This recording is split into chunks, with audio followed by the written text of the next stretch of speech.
Ndamira pamberi pedare mambo Mutasa. Ndamira pamberi pedare mambo Mutasa. Zvese chokwadi.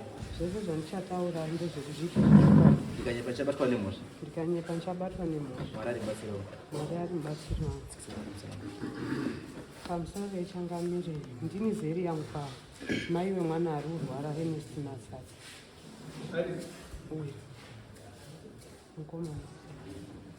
Mwana wangu dambudziko rake rakatanga gore rapera muna January. Ndichingoti mama, mwiri wangu uri kurwadza, ndinozwa kupera simba, nekuzwa kufambwa nezvinhu mumwiri, nekuzwa uita kakuvhiringika chipfungwa, nekuita kukangana. Ndichibva ndangoti Ernest, kuita sei kwacho, because zvaiita zvacho zvisingazwisisiki, asi handizvo zvaakakura achiita kubva mukumubara. Akafunda primary, secondary zvese form 4 akapedza, akatomboshanda makore akatomboshanda achitondibatsira pamba.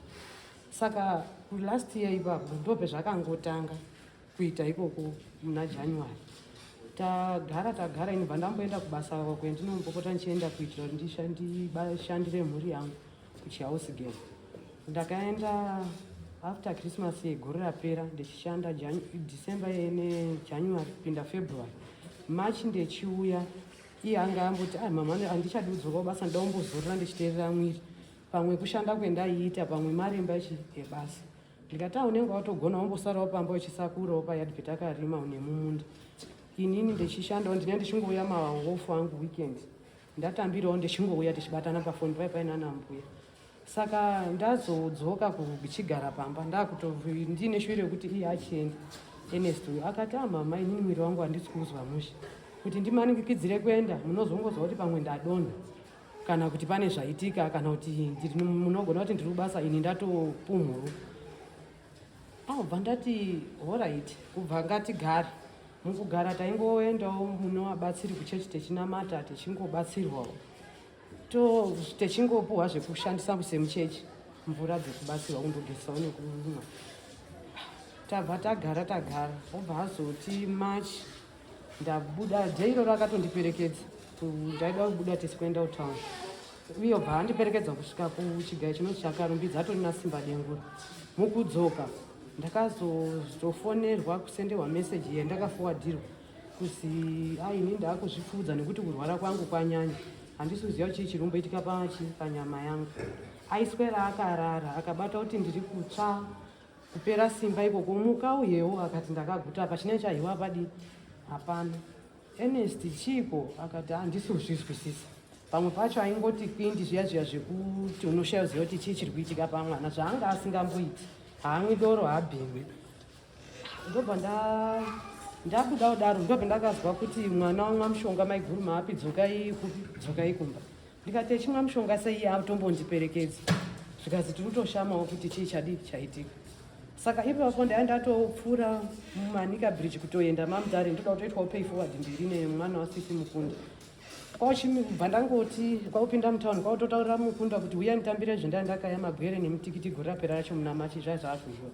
Kwautoti ndo zvendataurirwawo meseji. Saka mazozwa ndakuti chichiuya mutambire mutauni handichasviki kumba. Vabva andipa mari yekubhadhara driver neyekutoti ndidzokese. Epi mwana wangu musikana anoshanda kumayadi zvechihouse girl akapedza form 4 gore rapera. Bhosi wake anga akuiziya nyaya, ndatomutaura kuti ndo chimiro chiripo. Ndikati zvikazi ndibhosi mama, munogona kutoenda naEpi nekuti kuti muchafambe mega nezviri kutaurika kuti zvaitika kumba hazvichaiti. Epi uya wabva ndatouya naye. Tosvika takazosvika kumba nekuti takadzikira uchida uyo kufamba kubva uchida uyo kuenda kwaVhunguni pane mufambo unoda kana 2 hours. Takazosangana nawo munzira aina mbuya Matsatsa amweni naye Ernest. Anga atombopuhwa mukaka wekurutsa neundowe chichi zvekurutsa. Chinyi Ernest iwe ndaenda natete namukwambo kwetakasangana kwana mutete maitadiwa. Chinyi chazoita kuti umwechi mushonga? Ungawaniti wandiperekedza ndikakusiya zvakanaka. Chinyi pesa abdati kutaura tese mumameseji wechiti ndadzoka ndasvika inde chitonda pakati nditori nekamwe kamwana kangu kaEsther Matsatsa. Zvikazi mama ndaona kuti kuzorora kuri nani. Ndikati chizvizorodza nenyaya yei? Akati nekuti zviri kuitika pamberi pangu inini muupenyu hwangu handisi kuziva kuti zvichazowei kana kuti kudii. Dambudziko iroro harina kupera. Takabva taenda kwadada kuhospitari. Kwadada akati madini odaidzwa zvaakakanzirwa nanesi waitei first ediyo zvikazi wamwa mukaka wadhozwa nemukaka une soti nendo watorutsa. Sister akati zvakanaka watodhozwa nechimushonga chacho chaanga amwa zvikazi haisi poison hysteric zvaadhozwa ubva apo wane amwe mapiritsi tobva tadzoka. Hatina kuzokwanisa kudzoka kumba chaiko kubva takazorara patete pamupambo mai mahoyo maitadiwa. Tarara taakuchita inini hazviitiba kuti nditi mwana uyu tindogare because hachisi chinhu chakanaka kuti munhu ungandofunga kuti ndaakuzviuraya nekuti ndarwara as if zvikurwara kuriko but chazomutuma kuti munhu unoti ndaakumwa mushonga chinyi. Mbuya amweni wangu ndaendinawo ndikati nditoda kufamba kana paine zvakaitwa pamwana wangu kana iri mhepo yemumusha kana chingoriwo chiwanu kana kuti paine zvakaitika ngatifambe kana kuenda kuna uyu unoziva kwana go back to sender kuya kwe. Mbuya zvenyaya dze-go back to sender mbuya wangu haadi amweni akati ko mukaenda kwa-go back to sender zvikadzoka zvikabaya munhu ko ariwo mumusha kana ari wemba. Ndikati saka wangu uyu ndiye usiwe mumusha here ndiye huku here inoda kufa. Kana iri go back to sender chayakanakira inongorowa munhu ane mhosva pamunhu. Pakuzorongeta chitaura izvozvo anga asingasviki. Tete akazosvika pakundidaidza kwazoedza because akazorara muma12 hatina kurara mushe sekuti murwere taanga tiinaye nedambudziko iroro. Kwaedza kuma5 zvikazi hambai mai oti haendi inini ndogona kufamba nemwana inini ndiri munhu mukuru chiro. Ndikati hazviiti kuti mufambe nemwana wangu inini ndiripo maicho tinongoenda tese mari yetransport. Ndikati ndinoiona zvekuita etu wangu anga apowa ndibhosi wake. Kwabva taenda kwetakaenda kobatsirwa taenda kobatsirwa ipo paya patenderera soko rekuti wamwa mushonga rakatotaurika kuti ndimai inini ndauraisamo ndaita kuti mwana wamwe mushonga nekuti wakaramba mukadzi wakamitisa mwana wemunhu akabara mwana saka mwana uyu stress yekuti mai waramba mukadzi muroora. Zvakandishamisa kuti saka imimi mungaziya nyaya yaErnest yekuti muroora inini mai yacho Ernest musikana wake kubva paakazwa kuti munhu uyu wamwa mushonga zvadai aindifonera wandaiziya tariro nanhasi ndiyo ndinoziya wema kutaura ngopi zvikazi unaye chichinyi zvakambobvepi soko racho wamatsatsa chiri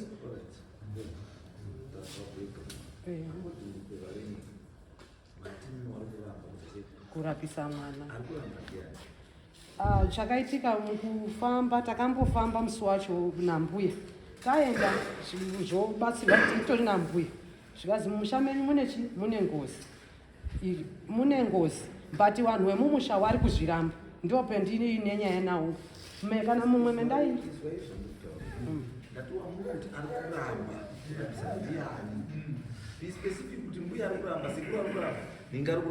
because mukaita blanket name kuti mumusha uri kuramba hazvina zvekutaura ani wamuri kuti mimi ndiye ari kuti uyu haasi kuri ari kuramba ari suppose ngari kuenda ari kuramba ngeuyu.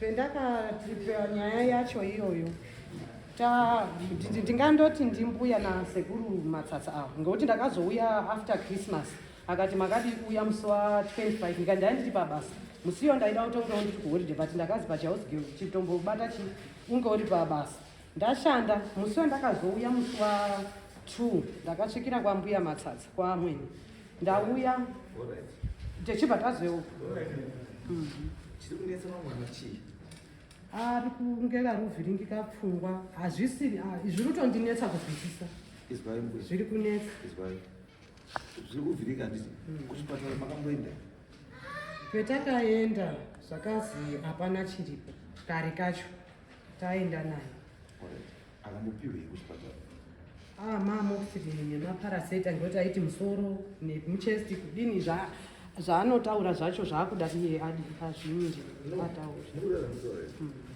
We want a medical explanation yekuti kumadhokita takaenda mwana akateswa pfungwa akazi zvakati akateswa chakati akazi chakati akateswa chakati akazi chakati akateswa chakati akazi chakati then ateswa zvese tachiona kuti no handiko kune chii kune dambudziko. Let's change our focus tichimbotarisa kumbi because right now mwana akasonga iri issue yemadrugs pamwe akamboita madrugs atisi hanomboita madrugs ndati muna mai pamwe pacho na mai munodhipenda wana musingazivi zvozvo ndosaka ndati anofanira chiremba ndiye afanira kutaura kuti uyu mind yake status yacho is because of 1 2 3. Condition yaari yemind yake is because of this. And not imimi musatore things for granted kuti uyamboite zvemadrugs hai musaite izvo mukamubvunza ivo vanokwanisa kutanga kuramba because inini I shudder to understand kuti why anobva afunga kuti ndinofanira kuzvitora muupenyu hwangu ndofanira kufa ndofanira kufanira kudarwara unozaizvotaura get it from that angle kuti sei mwana anobva ati inini kakutofa kuri nani inini rufu is not something chiri easy kuaccepta nekupractice. Suicide is not something chekuti unongomuga akadai. Suicide unakwanisa kuita 15 years ari kuronga kuita suicide. Ati saka munhu akandira kuzvisa kumita suicide because ndarwara. No, something is not right. Ati saka ndadwa ndizwa kuti mimi makamboitei makaita chekutaisa ichi. Andi already muntu arabva from your explanation. From your explanation. Kana kuti murundi taura nyaya kuti akazi musha menyu mune ngozi. To me that's an incomplete statement.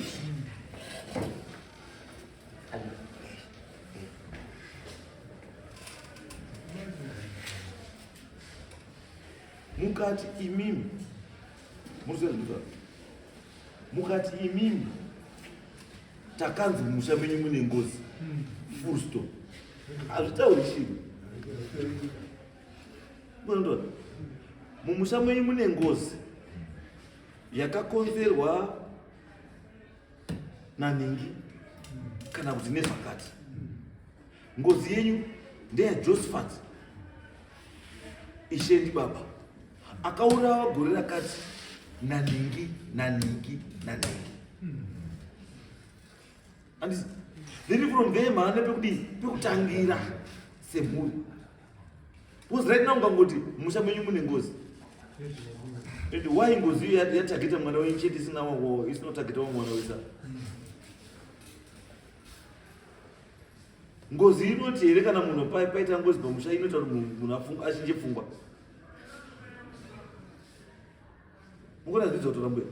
Tinobatsirei kuti muone. Anditi tiri kuti ngatipedze the medical side anditi then topinda kuchiwana. Ende kuchiwana munonese andika mulipo makadai. Andika muda kuzwa. Imi makamboenda megandi nambuya. Kaenda nambuya mutakambofamba kuonesi nekunopi takazoenda pakamboitwa zvakadai. Makaenda kuiri. Anditi kwamukutanga ukazi pane ngozi. Kwechipiri kwakazii nhau iyo yaingobatwa. Vamapiwei chamuti chakamubatsiwa makabatsiwei. Pane waakambotora techinge tiri kumusha kwambuya pakaitwa zvakaitwa zvekuti azi zvekuti zvimbozorore nechiungana kudidi. Hapana chimuchinji. Makazvikati zvizorodze mwamapiwa mushonga mawambadzaswa mari asi zvakazorora here kwete hazvina.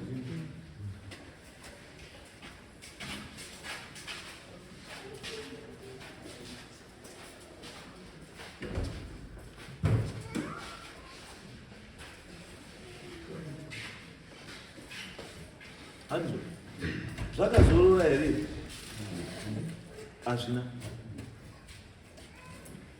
Handizvo saka tiri kuti mune zvamakaita here.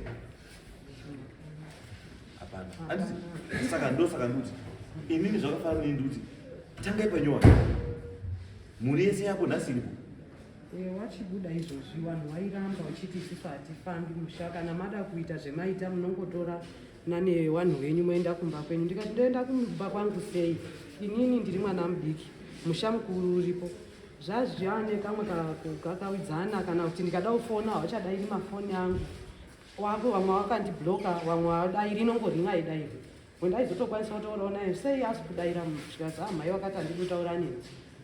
Saka pandakazouya baba wacho handisi kuziva zvatone nguva kubva gore rapera machi kusvika izvozvo.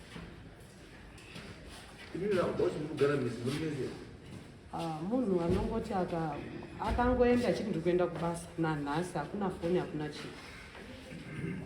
Makaripoti here kumissing person? Uzikachiomira kuti mukadzika kuti mukadzi wamurume wangu akasondokuda achiti ndinoenda kubasa, hatumiri mari yacho, haauyi, haafoni, haiti sei, ii munondoti baba uri kubasa. Handina kumbozvitaura hangu asi kuhama vanenge vechisiya ndakataura. Kuhama kwacho hakuna here wamakambozwa kuti ari kutaura naye? Kuhama wariyo here wari kutaura naye? Saka sei muramba mofunga kuti achinipei? Handizoziba mambo kuti ndizviiteka kungoine kuti ukati kana kuti ndikazvitaura ndichionawo zvine rubatsiro kuzosvika pakuti ndiuyeka unenge uri kuona kuti zviri kunetsa. Alright, mbuya, garai pasi. Sekuru wacho, sekuru mazula zvotaura nengo. Ndazvizwa mambo. Saka muruti inini mambo handichatombonyanya hangu kuti ndataura zvakawanda. Muroora wangu zvese zvatora zvikuitika inini sasekuru wako mwana uyu muzukuru kwandiri. Sekuru anizvi Matsatsa. Mukoma wangu ndiye ane mudzimai uyu maiguru abereka mwana mukomana wake achiroora uyu muroora wedu ndiye achitobereka uyu. Saka ini ndiri baba mumwe ndii ndasara ndiri baba mumusha. Zviri kutaurwa izvi mambo, zviri kutaurwa ngemuroora nasekuru wari kutaura. Zviri kutaurwa izvi mambo, mwana akatanga kurwara, mwana wake chisikana chidoko wakasununguka padada, aibva arwara mwana iyeyo. Ndautaura kumambo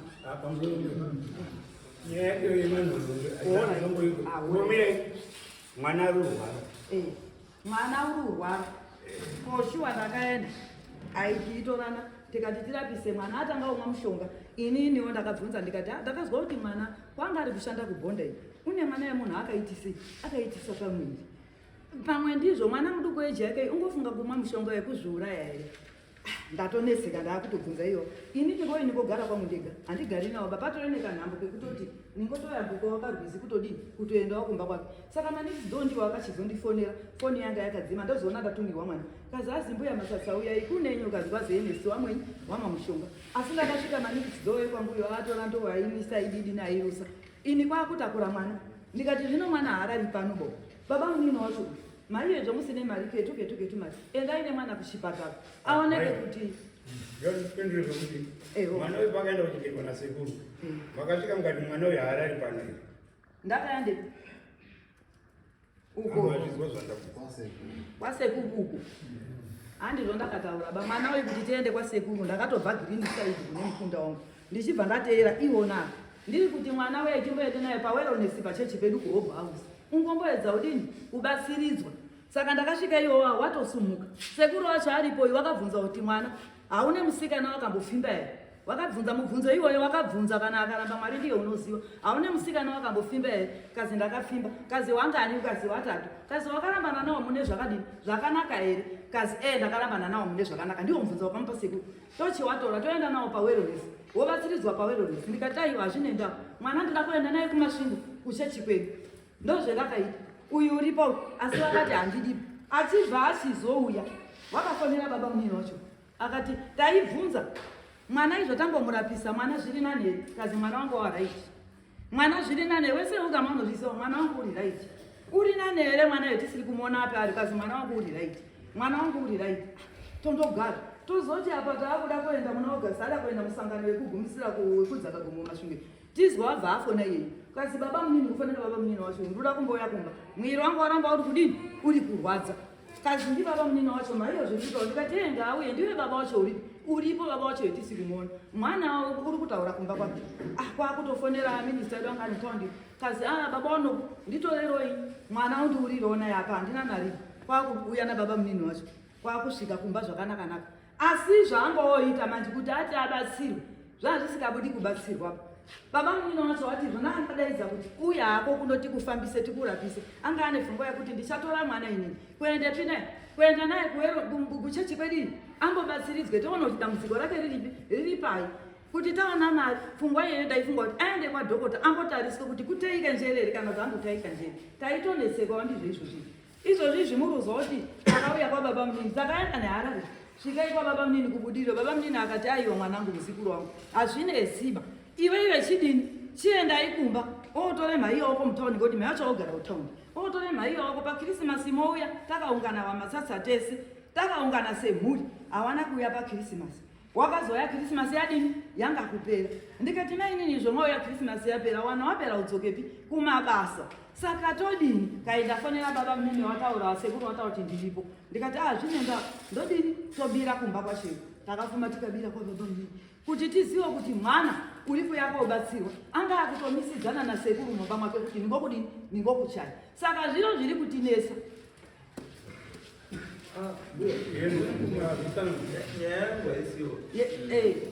nyaya ndedzekuti tati mwana urikuhwara asi zvamamukuita hapana chaichaicho chamakaita sekuti mwana anobatsira ndochoka chaizvo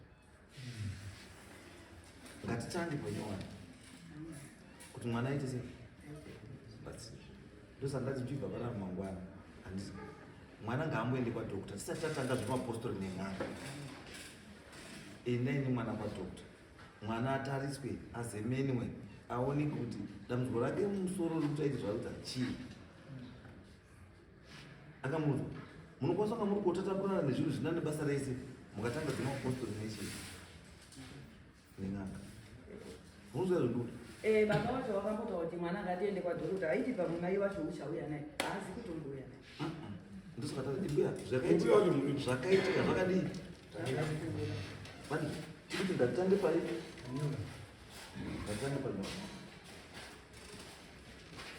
ngatitange pai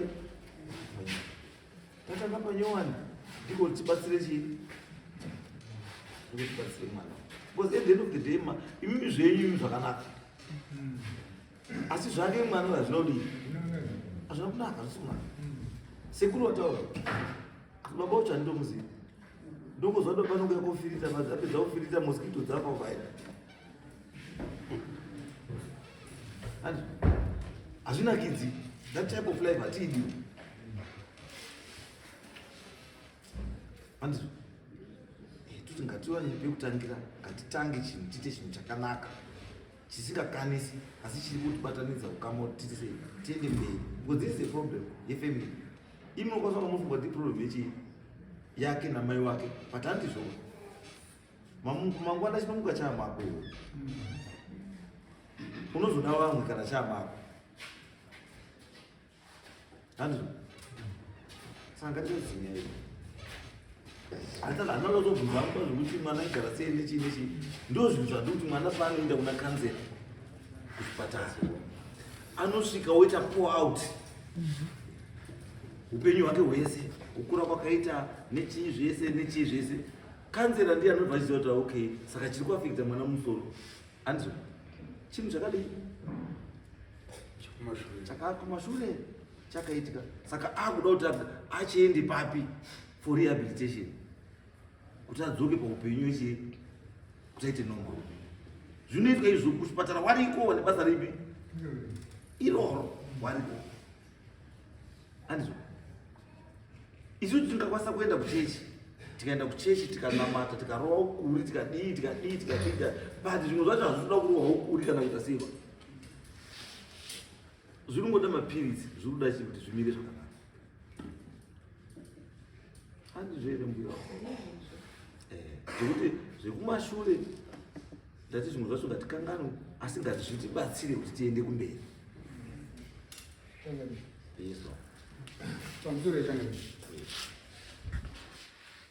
ndati chandiri kukumbira pamwana wekuti arapwe chavakaita kuberekwa nehanzvadzi yangu harisi dzinza rangu ringavadzinza pakuti takabatanidzwa ropa asi ndikatarisa pendakambouya kumusha kwavo ndasvika ndikandimbotsvagewo kuti tibatsirwe patamboyamboiswa nyaya nehanzvadzi yangu nasabhuku takatosanganisa bhuku atopedza nhaurwa dzake nambuya kwaakadziitira baba havanga wasivi tazosvika kuiko kumba ikoko wakaratidza kushaya hanya ndinodaro nekuti kubva paakandiudza kuti tichabatana semhuri tibatsire mwana uyu hapana kwakabatsirwa mwana Baba Mamboto. Murubatana meshi kunobatana mangwani.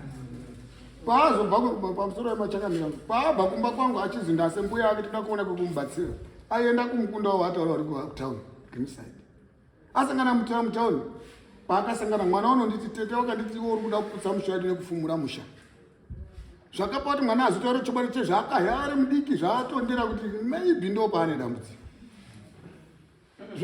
ndosaka ndatisekuru nyaya yekutaura sekuru aizisema tingatitenderera titoti necessary tiri kuti sekuru zvese zvakataura toda kupa mukana mwana kuti aite open up kune professional people wasiri imimi wasiri uyo wasiri uyo munhu ane independent mind andika yekuti yakwanisa kudetermine kuti mwana uyu chaari kuda chaicho ndeichi then totanga kubatsira chii totanga kubatsira mwana chakamira handisvika ipapo inini ndichiri mukomana ndiri kukurova makurendo asi pendakawana dambudziko pane mwana wangu ndakatoita zvemurutaura izvo kana tikaenda handisi kumboramba hakuna chinobatwa chekuti unomwa mushonga wetiri kutaura yekudhakwisa kana unoita kuti hanhu aite mitori hakuna chiri kobatwa chinhu chiri kurarama pamunhu une remote unombosunwa achisaona handichazi ndosaka ndiri kuti inini sekuru ari kuziva kuti pane remote control ari kuziva kuti pane CCTV ndini asi wamwe hawasi kudii hawasi kuziva ndiri kuti ngati pane mukana uyo kuti munhu umwe naumwe agutsikane kuti iyi stage iyi haidi tapfuura apa hapana chinhu apa saka taakuenda papi ndosaka ndiri kukupai wiki rekuti endai kupi kwadokta i1 day chete mune madokta atodiagnose zvese kuti zvakadai panopera wiki nuswa 31 andika makutouya panapa kana makuuya panapa takutoedza zvimwe rare giya chii egiya apa tibva panapa tinoramba tichikwira kusvika chatoda kuti mukomana muzotaura kuti mukomana wachii wabatsirika ndozvandikutaura hatisadi guesswork hatisikuda ngatizvo zviri pro ndozvandikutaura sekuru panasuwirirana zve baba baba wacho pamusoro ichangamire ini ndinozi Gerald Matsatsa ndiri baba munini wemukomana ini nababa wacho ona tiri panapa kutotadza kutowirirana hakusikowirirana bo kutotadza kuwirirana nekuda kwerunhu rwuri kuratidzwa pagiraundi ati mukaona ndofunga kana muri kutoona chimiro china sekuru ndisekuru sekuru une malimiti anotoitawo kusvikawo wati wakauya wadaidzwa sabhuku hapana chaakambokanganisa iwo ndo wakaenda komangara sabhuku akauya akati regai ndikuenzanisei havana kuuya sabhuku haana mhosva ipapo saka zvimwe zvacho ndezvokuti mukomana uyu mauriro akaita kumba andifonera achiti baba unini ndoda kuuya kumba akauya akatanga kupopota paumba achinongedzera mai achiti mai mbuya ndimuri kundiroya mazvinzwa saka inini ndikati nyaya yauya nayo iyi shamwari ini handichaikuriri inoda baba wako iwe because inini handisi kuti mai havaroi ndimai wangu asi inini kuti ndinongedze ndimine ndiri pamberi ndichinongedza kuti mai muri kuzi muri kuroya mwana wamukoma baba wacho aripo wana sekuru inini baba wacho kana akazenga amirapo wana sekuru wakati wakanongedza mwana wedu kuti muri kuroya muzukuru ningirikini mwana wenyu ndiani ndii ndinenge ndakuzi ndii ndiripo saka mukomana uyu behavior yakauya naye ndio ndakataura ndikati shamari izvi handichazvigoni ndega ayo kwanga kusi kurwara chakamira regai ndikutaurirei pane pamwe pekuti tinoda kusvisirana kuhwandirana nawe mishonga yari kutaura achitobva pachipatara ipapo inini ndakabvunza nesiye haana kumwa mushonga izvozvizvi manje apa auya kumba akandanda kuona kuti pfungwa dzenyu dzakamira sei ndinozwa sei inini ndabudisa mari enda kuchipatara wotaura kuti kwasi aiwa changamira kurwara nepfungwa kuri paii unogona mukarutoa wati uchitodii uchitorwara chakuona behavior yakati inonzi wayward behavior isiri normal handiti ito inotsanakudza iriko kuchipatara asi rinese wemanyoka bayo autoramba nese atiklinika masaikologist vanoziya nemusoro wemunhu musoro wemunhu anoita zvinhu zvakadai zvinenge wakamiya Ndoparwara kabisa imwe muziyani mwanaka batoti tikatipe mambo mwana wadada kuti chipatara chinopa anza maprofita anopa kuti chii n'anga dzinopa anza asi vatiti step by step yataura kuti background tainzwa let's start from the clinic kana azozviitisa then azorwara zvakazoswera kanara izvi things is lesbo pandiri kutaura pacho changamire mukagona kundibata zvisezvo ini ndiri kutaura ndichiti kana ibviri mai wacho paakaita zvese izvezvo ndakafonera mai wacho we muone chimiro chaita mwana kunoku zvaari kuita inini handisi kuzvidini zvinozondipa matambudziko mangwana akataura kuti inini handiwiko chandodandira kuti mwana wangu auya right nhasi ino ndiri kutoshamisika kuona ari kutonzi tiri kudiwa kwamambo wakauya musi wa3 kandisingakanganisi kumboko 3 January inini ndakataura ndikati handikwanisi kunge ndichitaura neni chikonzero zvamuri kuita zvacho ka kwete kuti kana kuti mumushango kana mukazi mune ngozi hazviyambwi ende hanini handii ndakatanga dzinza asi zvinoda kusvika wakazvininipa mai wacho paida kurohwa sekuru wako unoramba here wakagara mwana wako orit toti uri kupenga unoramba here wakagara sekuru achida kurohwa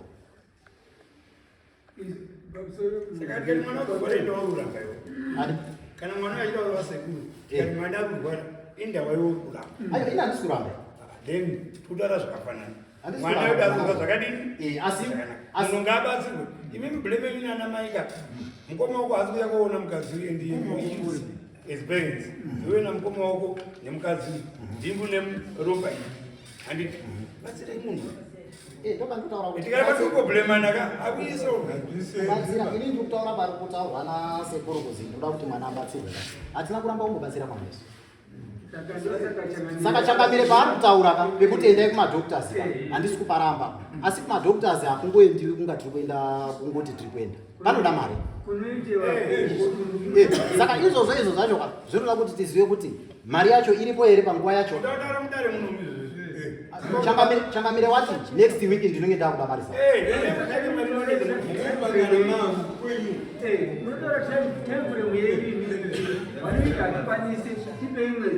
ndo zvandiri kutaura pamberi pachangamire kuti time frame yacho ka inogona kunge yaita diki zvokuti ave madoctors kutsvagwa kwemari vanhu vanogona kutsvagwa ndo chimiro chachakatoya nababa wakataura kuti mwana ngaatange aenda kumadoctors ima musikuenda nemunhu general munhu anoendeswa kunana lancet kunoteswa ropa kuya ndizvakati muda mukomana teswa ropa rekuti does he have any drugs in his blood ane HIV positive here ndizvoka status yake mwiri wake in terms of blood sample mopa ripoti yachimonzi kuti mwana haasi pamadrugs kuti ari pamadrugs kana pamadrugs motoudzwa nelevel arubhema mbache zvese zvinobatwa munhu akatorwa ropa handiti zvinokosa about $30 kaizvo nemari yebhazi yekuti munhu aende bcause kana kugeneral unoona pawane zvirwere uyu asi munhu ode kugeneral noti zoti ropa rake rine chii chinomutaita kunge asi kukwana nokuswera akarara nekutuka nekuda kukana if is psychotic chinepa chataura kuti zviriko zvekuti munhu anogotoswera atorinomoiriko psychiatric unit iriko psychiatric mamutanoita zvemusoro iyoyo andigona musoro wako tombovharirwa bosi ibenzi wototora kuzi aiwa munhu anoda kuisa mapirisi anoda injection ada maragadi wotopiwa unopiwa mapirisi achimoniswa kuona kuti behavior iri kuchinja here kauta isi kuchinja if it's spiritual then ndanoziva ndisekuru anonobuda pari zvaakun'anga madhokta achadini hachakwani asi tiri pamwe paize family mukabhulemana zvamira zvoti amweni anoti murwara urudai murwara wane stress dzekuti mwana wenyu haasi kuya kuona mukadziko and there's no need to smile at you last time yaitaura kuti handisi kucommunicata nemwana wenyu wamwene waifonerana mukororo wacho paakauya akabvunzwa zvadzana ndasingakufonereni maifona saka munoona pamwe pacho vanenge vachihwanda izwa ndedzemudzimba batsirai mwana ndivashamwati kutaurira mukadzi wako ungamufonera ka 20 80 kana ka 50 asi kana poto yebota yakazara hauna izvaita bota izwa kana akadzi wakaroorwa baba bota rinokamburwa ukaona kuti bota rekutsukurwa it means une problem bota haritsukurwi ba Ruzwa. Unokambura wega, ukada kugene maoko, ukada kugene spoon, ukada kuita rekumane ngena kupota. Asi ukona pota enda 5 days kushikira kupupira kwacho. After 5 minutes ndo.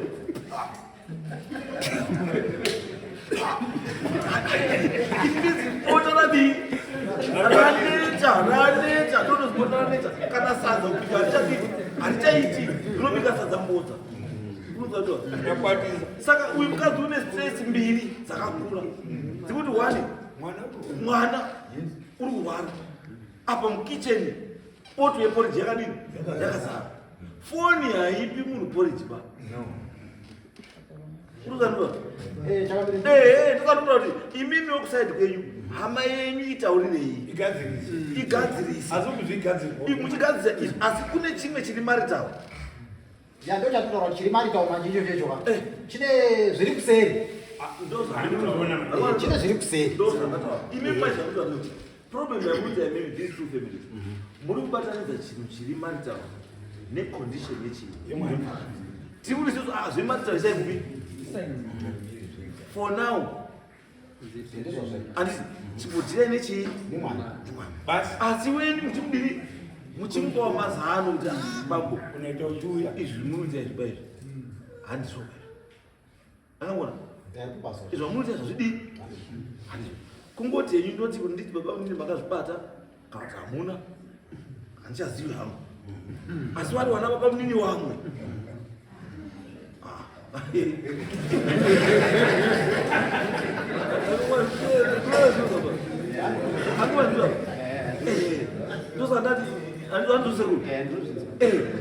kuti ndimhenyu ana pamini wakadini ndopayazona wana mbuya kudhara waita sei wana mbuya kare waita sei waitobata iwewe mukora mamukoma wakwe kungosvika wavhura dhoo wobva wabvisa makiu wobva wakukandira mukati wobva wakiya dhoo nekuto mbuya wabvaenda kuhuni nemakiu wozovhura adzoka ubva kupi kuhuni because vanozviziva ukwana mwana wako musikana chai mwana wako musikana akaziva kutapira kwechii kweporridge kune dowi nemukaka unomuchaya nemupini iyoyo na12 midnight asina 3 am unozwa ari kujamba wingo kubuda kuenda handi ndosaka tikutaura chinhu ichocho hachidi kutaurirwa nemunhu kusaida kutaurwa nemunhu ivoko ndokwanditaura kuti kune zviri kuseri manejai takazama kuda kuumbiridza imba iyi sekuru wacho inini handipo pakuti nditaure kuti imba yakamira sei takazama kuda kuiumbiridza asi zvandikutaura pambo zviri simbo itai zviri simbo batsirai hama yenyu ibude pai pachena muzanuzva hama yenyu ngaibude pai pachena isunungure chii munhu muruzwa kana marriage pasisina hapasisina andi munhu asununguka kuziraitira munhu ana kusununguka uyu asi asina kusununguka ari kutwitwa sehure nehama yenyu yakumutwita sehure rake wekuti whenever you feels like anoda auya muno muzimbabwe undoita zvanoda kuita ungoita apedza woenda kuzi hureka ukangoribhadhara mari yaro zvatopera mangwana kutosangana naro rotanga risikatokuzivi because kutanga rototanga futi hure unokwanisa kugara naro everyday ka asi everyday paunorona inyowani is a new day and iro inyowani unototanga kutaura futi conversation kuti wanga musina kumbonana nequotation everyday inenge iripo nyowani saka ndo zvatuti aiwa hama yenyu haisatite munhu yeye dzatoipa because uyu ari kuti ndine murume but murume hadii haana saka kuti hama yenyu ngaibude pai pachena so that uyu abude mune imwe stress asare nestress chii ndopatikutora chirimo kuti amusarame makasungirira munhu pa imi muruziva kuti munhu amuchamudii amuchamudi because right now amwene nasekuru nemuroora nasekuru ndiwo wakutoshupa kuti ungazivi ndiwo vanhu vakaroora but muridzo yenyaya dzake ari kujobe iyo zvipamutaura kuti akatorora nemusutu is enjoying in time beach izvo apa mari amuna kurapisa mari asi yori kubichi izvo zviri right now twakarara pavhu ari kuzorwa sani inonzi sani chiize hezuva kurapiswa hezuva ati ndiyo ari kuzorwa izvo asi tiri kushaya mari $30 zekuti mwana aende kuzamimwa ati its very unfair tiri kuti uyu akasununguka anokwanisa kuenda kuzotsvagira ega mari yekuti achengetedze chii wana wake nekubatsira wana wake even nyangwe iri imedical requirement andika she can meet it kana pabasa achibhadhara ega because auziva ndechii ndemwana but right now mamovements ake chaiwo ari limited because ane mamovements ari right now ari out of bounds haaitwi nemukadzi wechii wemunhu but kana akasunungukawo she can do that for the sake of yekids right now da kubvunza iwe ukaona right nhasi uona maikuru ukaona izvi pamwe pake nhasi unopara kubuda murume how do you feel paini mota kana kutoona kusikuona munhu ungoona pakamira GD6 yakandomira haina munhu haina chii asi iri payadi pamukoma mota chete haina munhu haina chii asi GD6 yakamira pakona pamukoma wako how do you feel inini chakamira ndikunyepere hapana chandoza bambo saka kana pakutone feeling yakadaro it means kuti munhu mushamu kwete kuti inini dai makandibata pekutanga kuti mushatazama kuumbiridza iwo pachezva wari tundu wasubudirana pachena takabva kure tichizama kuumbiridza musho wachimboenderana nekuti ndazobata mameseji zvazodai zvakawanda ndosandataura kuti kuseri kwenyaya idzi kune zvakawanda asi nyaya yatingatoti pamwe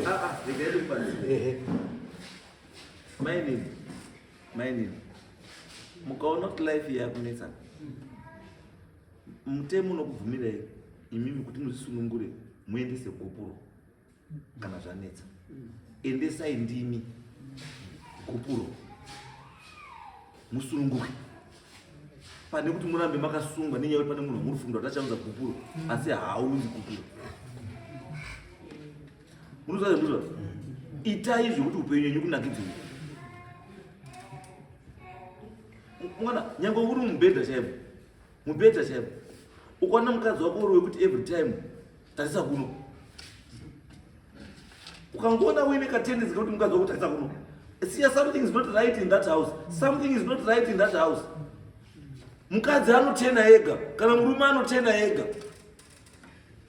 but ukaona kuti tarisa kuno pane one asiri interested kana kuti pane umwe akutora bota sejuti kuti I am required kuti ndihe bota after every 2 days saka nhasi day number 2 rega ndindohe nyangwe ndakaguta rega ndindohe no ndozandikutaura uyu mukadzi uyu muburitse muchini njererani pane mujeri mukadzi uyu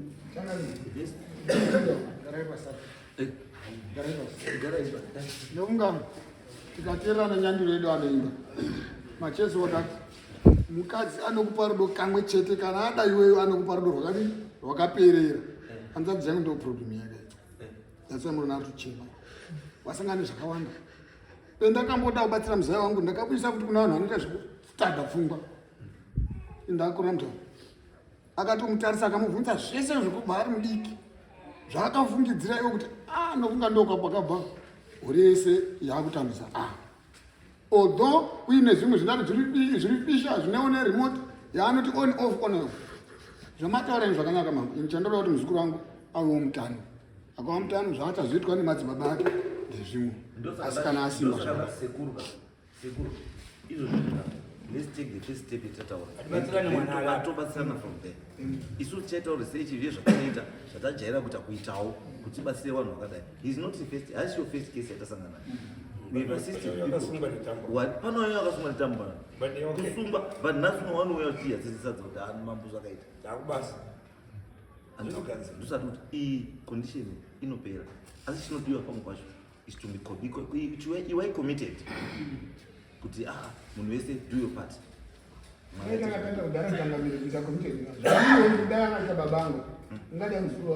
no it's okay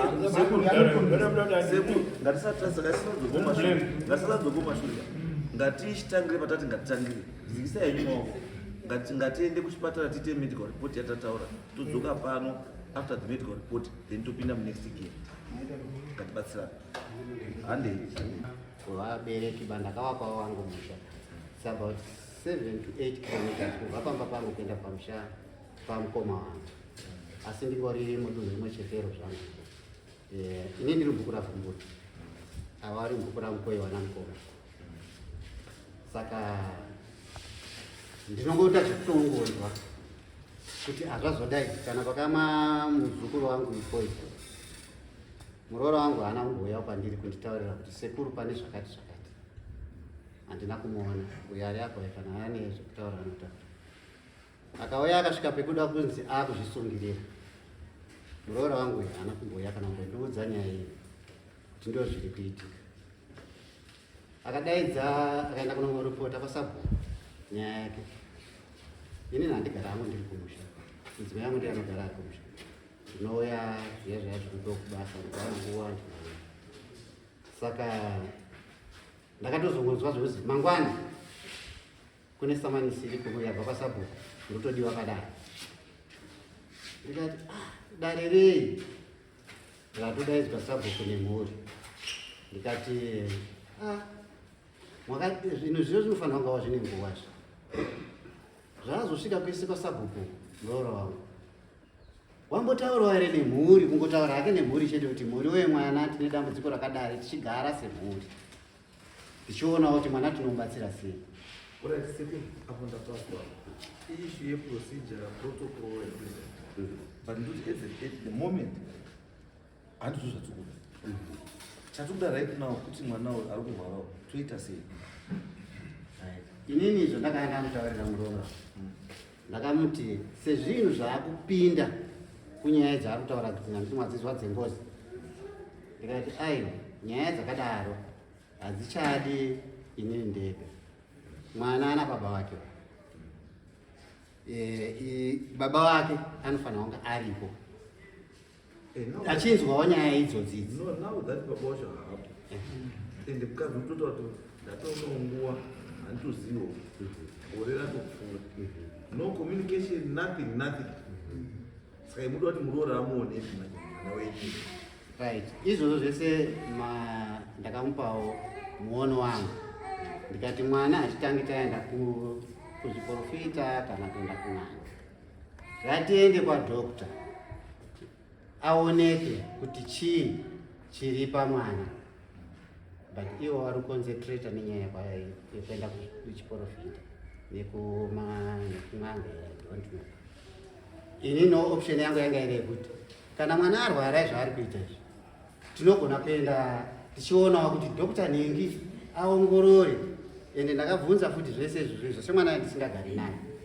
Mwana uyu haana here, haamudoro here, haaiti zvemadrugs here. Nekuti isusu takurwawo ine apo ndiri pano 7 years, tiri kuzviona vana vari kumwa madrugs, vana mutoriro, vana nachichi.